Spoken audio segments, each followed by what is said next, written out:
Shalom, apa kabarnya saudaraku sekalian?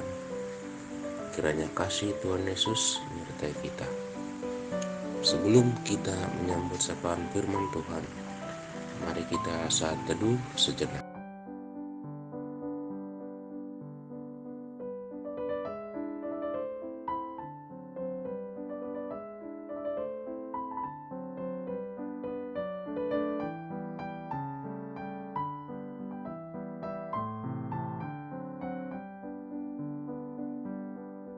Amin. Sapaan firman Tuhan untuk kita hari ini tertulis dalam kitab Mazmur 19 ayat 13. Demikian dikatakan, anak bebal adalah bencana bagi ayahnya, dan pertengkaran seorang istri adalah seperti tiris yang tidak henti-hentinya menitik. Dengan judul prasangka.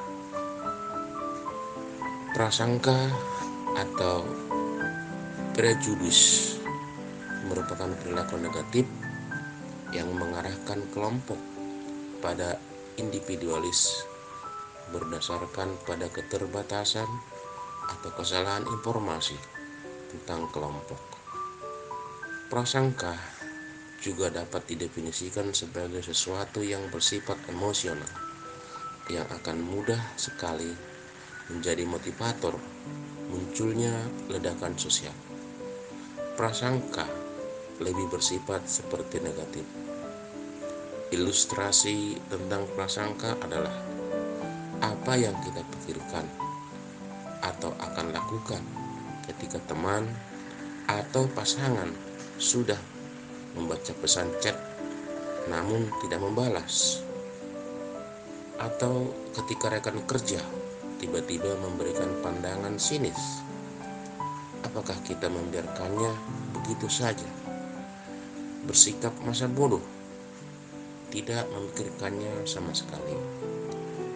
Beranggapan jika mereka sedang sibuk atau mempunyai masalah lain, merasa tersinggung, atau merasa jika kita pasti sudah secara tidak sengaja berbuat sesuatu yang menyinggung perasaan mereka. Prasangka sebagai suatu sikap mempunyai berbagai macam sumber yang menjadi penyebabnya. Prasangka terhadap orang lain mungkin saja disebabkan faktor situasional, tetapi yang jelas tidak hanya satu faktor saja yang berperan. Jika kita suka mengubah hal kecil menjadi hal besar sehingga mengganggu diri sendiri selama berhari-hari, berminggu-minggu, atau bahkan lebih lama, itu tandanya kita mempunyai pikiran negatif. Tahukah jika pikiran negatif dapat membuat merasa sedih, cemas, hingga stres? Berpikir negatif bahkan bisa menghilangkan perasaan bahagia dan mempengaruhi kesehatan fisik. Kompetisi merupakan sumber prasangka yang paling mendasar. Prasangka terjadi karena adanya kompetisi di antara kelompok sosial dalam mendapatkan komoditas maupun kesempatan yang berharga. Dapat dikatakan prasangka berkembang karena perjuangan dalam mencapai kesejahteraan atau struggle for the welfare. Pendapat ini kemudian dikenal dengan realistic conflict theory. Jika kompetisi itu berlangsung terus, maka akan muncul pandangan yang negatif terhadap orang lain.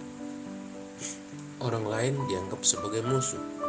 Jangan sampai pikiran negatif menguasai kehidupan kita.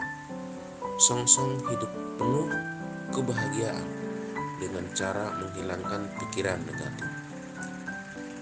Renungan harian hari ini mengingatkan kita bahwa Prasangka adalah kesesatan yang tidak disadari, sangat sulit dihilangkan. Prasangka hilang dari hati kita hanya jika kita menghendakinya untuk hilang. Jika tidak, tak ada harapan. Menyadari betapa seriusnya prasangka dan betapa sulitnya terbebas dari prasangka, kita memohon kepada Tuhan agar kita dibebaskan dari apa yang tidak kita sadari. Memohon Tuhan berkenan menolong kita agar prasangka tidak menggerogoti iman percaya kita dan menolong kita mau membuang prasangka dari kita. Amin.